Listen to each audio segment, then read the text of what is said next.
सबसे पहले आपसे सवाल पूछना चाहता हूं, अगर आप बताएं गडकरी जी, इस कानून के पीछे की मंशा, क्योंकि अभी इतना ज्यादा आंदोलन हो गया है कि जो ओरिजिनल थॉट था वो लोगों को याद दिलाना जरूरी है। तो मैं आपके माध्यम से ये जानना चाहता हूं, कानून लाने के पीछे का उद्देश्य सबसे पहले।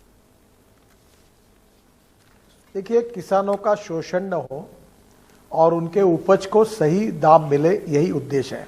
मैं आपको बहुत सिंपल क्वेश्चन पूछता हूं। आप फार्मेसी के दुकान में जाएंगे, अगर दवाई खरीदनी है तो दवाई का भाव दुकानदार तय करता है या कंपनी तय करती है? लिखा हुआ रहता है, वही देना पड़ता है। आप रेस्टोरेंट में जाएंगे, चाय और कुछ लेंगे तो उसका भाव रेस्टोरेंट वाला तय करता है। आप किसी भी हवाई जहाज में जाइए टिकट खरीदने के लिए, उसका टिकट का रेट वो हवाई जहाज की कंपनी तय करती है। आप रेलवे में जाइए, रेलवे का टिकट निकालिए, रेलवे तय करती है उसका भाव क्या है। पर किसान का जो उपज है उसका भाव किसान नहीं तय करता। ये केवल किसान के लिए अपवाद किया गया, किसान के साथ अन्याय है। किसान जब माल मार्केट में लेता है, मंडी में लेके जाता है, तो उसका भाव दलाल, यानी वो जो मीडिएटर होता है, बिचौली या ट्रेडर, बिजनेसमैन, वो तय करता है। क्या ये उचित है? अच्छा, हमने यही निर्णय किया है कि किसान को कहीं भी माल बेचने का अधिकार है, जहां ज्यादा कीमत मिलेगी। आज भी पंजाब हरियाणा में जिसको मंडी में बेचना है तो मंडी में बेचे। अब जिसको किसी और को बेचना है तो जो सबसे ज्यादा भाव देगा उसको बेचे। आपको लगता है गडकरी जी कि वो ये सिर्फ और सिर्फ कंफ्यूज और मिसलीड किया जा रहा है किसानों को, और वाकई किसान को ये दिक्कत नहीं है? क्योंकि अगर आप आंदोलन देखें तो वो तो बढ़ता जा रहा है। देखिए, पहली बात तो ऐसी है कि तीनों बिलों का एक एक कलम निकालो और एक कौन सा कलम किसानों के विरोध में, इसके ऊपर ओपन चर्चा करो। अगर उसमें इसके अलावा अगर किसान और किसान संगठन किसानों के हितों में कोई कलम एक्ट में ऐड करना चाहते तो हम ओपन माइंडेड हैं, हम तैयार हैं।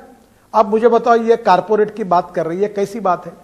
अगर एक आधी कंपनी हमारे एमएसएमई में अगर इंडस्ट्री अच्छी नहीं चल रही है, बंद पड़ गई, तो दूसरा आदमी आता है, वर्किंग कैपिटल डालता है, रॉ मटेरियल लाता है, इंडस्ट्री चालू होती है, फिर उसका कर्जा भी चुकाता है और इंडस्ट्री भी चालू होती है, रोजगार भी होता है।